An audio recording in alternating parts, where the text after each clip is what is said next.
10 pointer घटना चक्र का जो पूर्वावलोकन है वो आपके प्रत्येक एग्जाम के लिए बहुत ही ज्यादा इम्पोर्टेंट होता है और इस साल आपकी जरूर वैकेंसियां निकलनी है। तो इन सभी के लिए बेहतर तैयारी के लिए हमने ये आपका घटना चक्र की सीरीज चला रखी है, जिसमें आपको डेली आपको मिलेंगे इसके आपको जैसे प्राचीन भारत का इतिहास हो गया, साथ ही आपको आधुनिक भारतीय इतिहास हो गया, भूगोल हो गया, पॉलिटिक्स हो गया, अर्थव्यवस्था हो गई। इस तरीके की सारी वीडियो आपको मिलेंगी हमारे चैनल पर, आपको प्रोवाइड किए जाएंगी, जिससे आपके एग्जाम की बेहतर तैयारी हो सके। और फ्रेंड्स, अगर आप हमारे यूट्यूब चैनल पर पहली बार आए हैं तो प्लीज चैनल को लाइक शेयर करना और सपोर्ट करना बिल्कुल भी ना भूलें।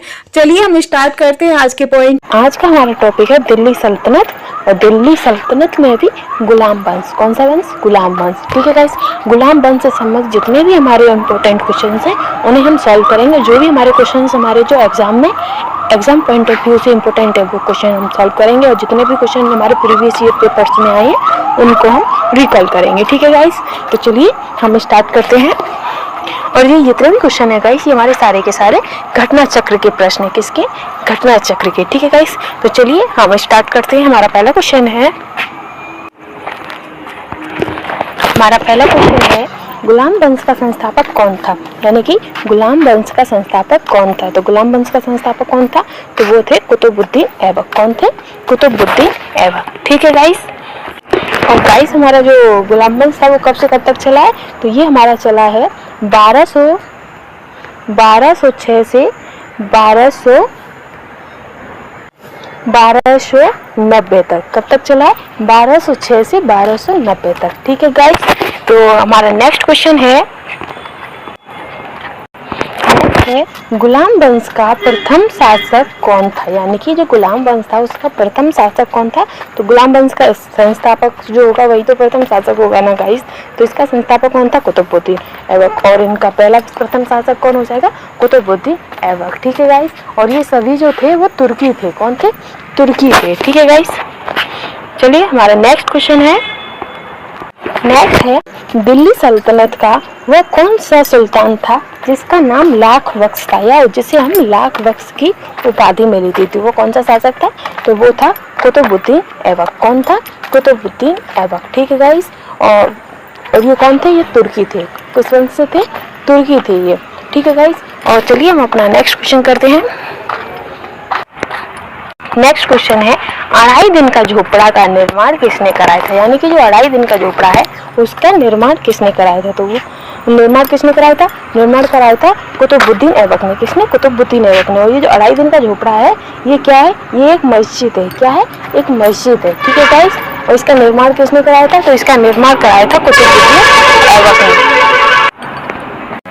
नेक्स्ट है कुब्बतुल इस्लाम मस्जिद तथा अढ़ाई दिन का झोपड़ा क्रमशः स्थित है। यानी कि जो कुब्बतुल इस्लाम मस्जिद है और अढ़ाई दिन का झोपड़ा है ये कहाँ पर है? तो ये कहाँ है? ये दिल्ली एवं अजमेर में है। दिल्ली में है कुब्बतुल इस्लाम मस्जिद और अजमेर में है अढ़ाई दिन का झोपड़ा। ठीक है गाइस, और इसका निर्माण किसने कराया था? तो इसका निर्माण कराया था कुतुबुद्दीन ऐबक ने। किसने? कुतुबुद्दीन ऐबक ने। ठीक है गाइस, नेक्स्ट क्वेश्चन है निम्नलिखित में से किसने प्रसिद्ध कुतुब मीनार का निर्माण में योगदान नहीं दिया? इनमें से ऐसा कौन है जिसने कुतुब मीनार के निर्माण में योगदान नहीं दिया है? तो वो है गयासुद्दीन तुगलक। कौन है? गयासुद्दीन तुगलक। और कुतुबुद्दीन ने इसका निर्माण शुरुआत की थी, इल्तुतमिश ने इसे बनवाया था, आगे का काम कंप्लीट करवाया था, और फिरोज शाह तुगलक ने इसकी मरम्मत करवाई थी। ठीक है गाइस, लेकिन गयासुद्दीन तुगलक में कुतुब मीनार के निर्माण में कोई भी योगदान नहीं है। ठीक है गाइस, चलिए हमारा नेक्स्ट क्वेश्चन है कुतुबुद्दीन ऐबक की राजधानी थी। यानी कि कुतुबुद्दीन ऐबक ने अपने राज्य की राजधानी कहाँ बनाई थी? तो वो उन्होंने बनाई थी लाहौर। तो कुतुबुद्दीन ऐबक की राजधानी क्या थी? लाहौर थी। ठीक है गाइस, हमारा क्वेश्चन है सुल्तान कुतुबुद्दीन ऐबक की मृत्यु कैसी हुई थी? यानी कि जो सुल्तान थे कुतुबुद्दीन ऐबक उनकी मृत्यु कैसे हुई थी? तो उनकी मृत्यु कैसे हुई थी? तो उनकी मृत्यु हुई थी गाइस चौगान खेलते हुए और घोड़े से गिरकर। कैसे? चौगान खेलते हुए घोड़े से गिरकर। तो चौगान की क्रीड़ा के दौरान अश्व से गिरने के पश्चात उनकी मृत्यु हो गई थी गाइस। उनकी मृत्यु कैसे हुई थी? घोड़े से गिरकर। अगर क्वेश्चन पूछता है कि चौगान खेलते हुए घोड़े से गिरकर किसकी मृत्यु हुई थी? तो वो हुई थी कुतुबुद्दीन ऐबक की। ठीक है गाइस,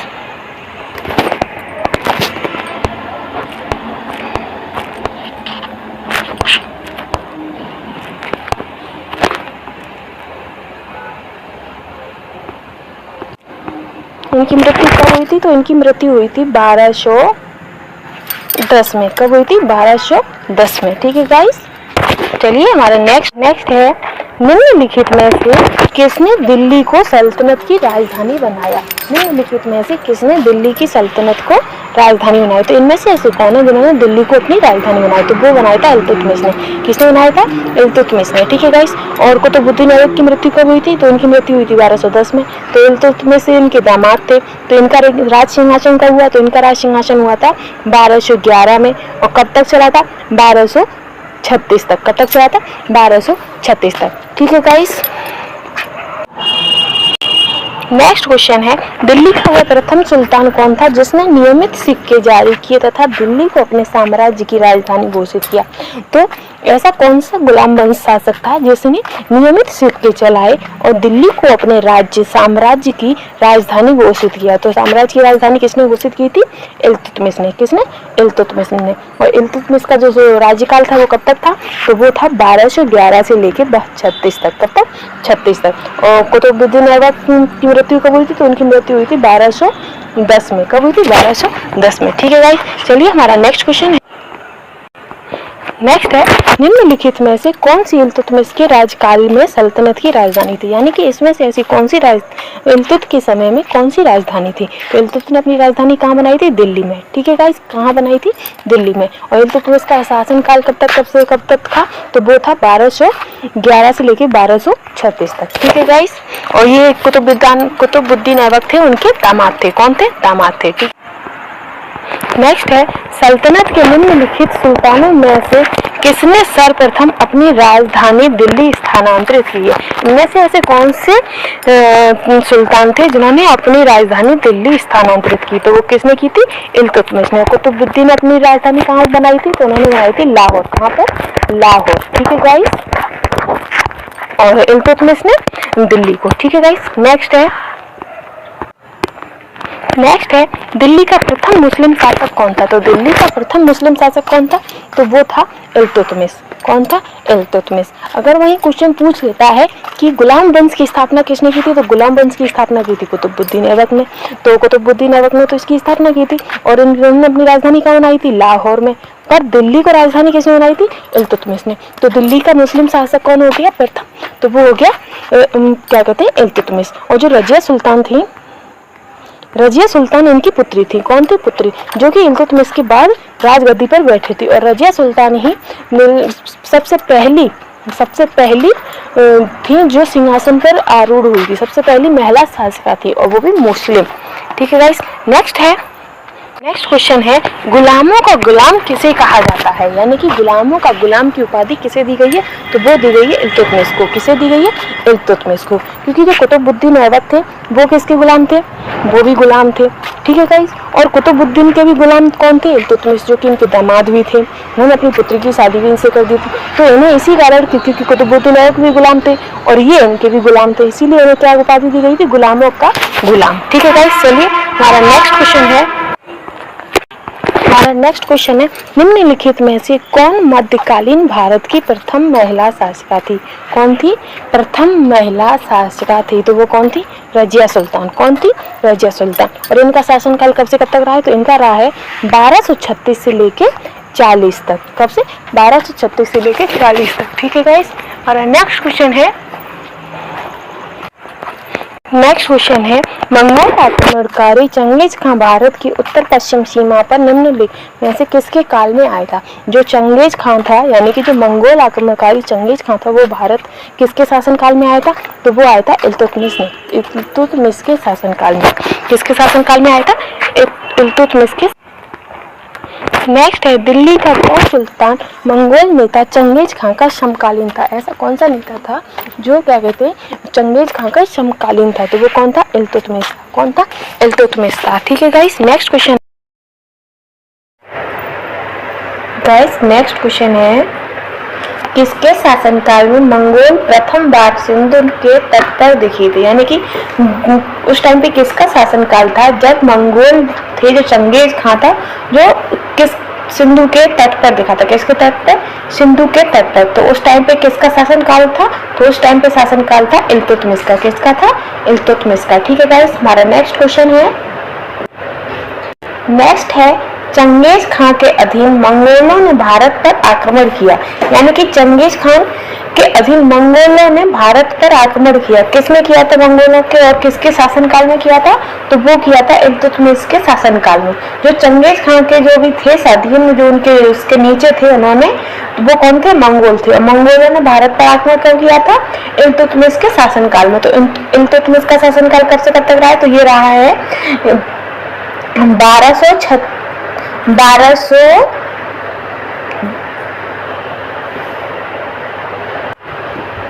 नेक्स्ट क्वेश्चन है, चंगेज खान का मूल नाम था, यानी कि जो चंगेज खान था उसका मूल नाम क्या था? तो उसका मूल नाम था तेमुचिन। क्या था? तेमुचिन। ठीक है गाइस, नेक्स्ट क्वेश्चन है, निम्नलिखित कथनों पर विचार कीजिए। पहला कथन है, इल्तुतमिश के शासनकाल में चंगेज खान भगोड़े ख्वारिज्म युवराज की खोज में सिंधु नदी तक पहुंचा। कहां तक पहुंचा था? सिंधु नदी तक। दूसरा पॉइंट है, मोहम्मद बिन तुगलक के शासनकाल में तैमूर ने मुल्तान पर अधिकार किया था और सिंधु नदी पार की थी। ये हो गया। तीसरा पॉइंट है, विजयनगर साम्राज्य के देवराय द्वितीय के शासनकाल में वास्को डी गामा केरल के तट पर पहुंचा था। तो इसमें से गाइस कौन सा कथन सही है? तो इसमें से केवल सही है कि इल्तुतमिश के शासनकाल में चंगेज खान भगोड़े ख्वारिज्म युवराज की खोज में सिंधु नदी तक पहुंचा था। किसकी खोज में पहुंचा था? भगोड़े ख्वारिज्म की खोज में। ठीक है गाइस, नेक्स्ट क्वेश्चन है हमारा, इल्तुतमिश ने बिहार में अपना प्रथम सूबेदार नियुक्त किया। यानी कि इल्तुतमिश ने बिहार में अपना प्रथम सूबेदार किसे नियुक्त किया था? तो वो किया था जानी मलिक को। किसे किया था? मालिक जानी को। ठीक है गाइस, किसे किया था? मालिक जानी को। ठीक, नेक्स्ट है रजिया बेगम को सत्ताच्युत करने में किसका हाथ था? यानी कि सत्ता से हटाने में किसका हाथ था? तो किसका हाथ था? तो वो था तुर्कों का हाथ। किसका हाथ था? तुर्कों का। और तुर्कों ने भटिंडा के सूबेदार मालिक अल्तुनिया, कौन? मालिक अल्तुनिया की मदद से रजिया सुल्तान को सत्ता के विरुद्ध उन्होंने क्या कहते हैं, जंग छेड़ दी थी और रजिया को हटा दिया था। तो सबसे बड़ा हाथ किसका रहा था रजिया बेगम को और उनकी सत्ता से हटाने के लिए? तो वो था अल्तुनिया का। किसका? अल्तुनिया का। नेक्स्ट है, दिल्ली के सुल्तान बलबन का पूरा नाम क्या था? तो दिल्ली के सुल्तान बलबन का पूरा नाम था गयासुद्दीन बलबन। क्या था? गयासुद्दीन बलबन। और इनका राज्यकाल कब से कब तक रहा है? तो इनका राज्यकाल रहा है 1266 से 1286 तक। कब तक? 1266 से 1286 तक। ठीक है गाइस, हमारा नेक्स्ट क्वेश्चन है, नेक्स्ट है, दिल्ली के किस सुल्तान के विषय में कहा गया है कि उसने रक्त और लोह की नीति अपनाई थी? कैसी नीति अपनाई थी? रक्त और लोह की। तो वो थे बलबन। कौन था? बलबन। और इसका राज्यकाल कब से कब तक है? 1266 से 1286 तक। ठीक है गाइस, और ये भी इल्तुतमिश की तरह ही एक तुर्की था। क्या था? तुर्की था। ठीक गाइस, नेक्स्ट है किस दिल्ली सुल्तान ने रक्त एवं लोह की नीति अपनाई थी? तो किस दिल्ली सुल्तान ने रक्त और लोह की नीति अपनाई है? तो वो अपनाई थी बलबन ने। किसने अपनाई थी? बलबन ने। ठीक है गाइस, नेक्स्ट है हमारा क्वेश्चन। नेक्स्ट क्वेश्चन है, अपनी शक्ति को समेकित करने के बाद बलबन ने भव्य उपाधि धारण की थी। तो बलबन ने कौन सी भव्य उपाधि धारण की थी? तो वो की थी जिले इलाही। कौन सी? जिले इलाही, यानी कि ईश्वर का प्रतिबिंब। क्या? ईश्वर का प्रतिबिंब। ठीक है गाइस, वह प्रथम मुस्लिम शासक कौन था जिसने शासन के सिद्धांत को राजाओं के ईश्वरीय अधिकार सिद्धांत के समान प्रतिपादित किया, यानी कि कैसे प्रतिपादित कर दिया, जैसे कि ईश्वर ने ही वो सिद्धांत बनाए हों और सभी को वो सिद्धांत मानने पड़ेंगे। तो वो कौन सा राजा था? तो वो था बलवन। कौन सा था? बलवन। और इसने कौन सी उपाधि धारण की थी? तो इसने की थी जिले इलाही। कौन सी? जिले इलाही। से किसने भारत में प्रसिद्ध फारसी त्योहार नौरोज का, निम्नलिखित में से किसने भारत में प्रसिद्ध फारसी त्योहार नौरोज का आरंभ किया था? किसका? नौरोज का। तो वो कौन थे? वो थे बलवन। कौन थे? बलवन। ठीक है गाइस, नेक्स्ट क्वेश्चन है निम्नलिखित में से कौन सा कथन बलवन के संबंध में सही नहीं है? यानी कि इनमें से ऐसा कौन सा कथन है जो बलवन से संबंधित नहीं है?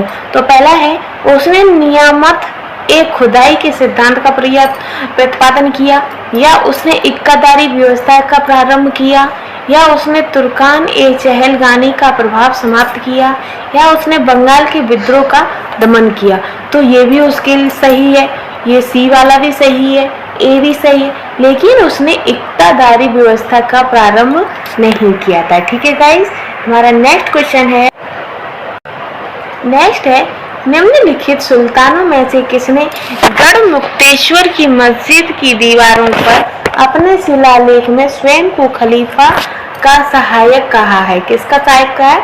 खलीफा का सहायक। और कहाँ पर? गढ़मुक्तेश्वर की मस्जिद। कौन सी मस्जिद? गढ़मुक्तेश्वर की मस्जिद। तो किसने कहा था? वो था बलवन। कौन था? बलवन। ठीक है गाइस, नेक्स्ट है, तो गाइस आज हमारा मुगल जो हमने टॉपिक था, हमारा मुगल वंश, वो हमारा खत्म होता है। कल हम एक नई वीडियो के साथ उपस्थित होंगे। कल का हमारा टॉपिक रहेगा खिजली वंश। ठीक है गाइस, और जितने भी हमारे घटना चक्र में खिजली वंश से संबंधित क्वेश्चंस होंगे, हम उन सभी को याद करेंगे और उनकी विस्तृत चर्चा करेंगे। ठीक है गाइस, जो भी important exam point of view से इम्पोर्टेंट होंगे। ठीक है गाइस, तब तक के लिए गुड बाय।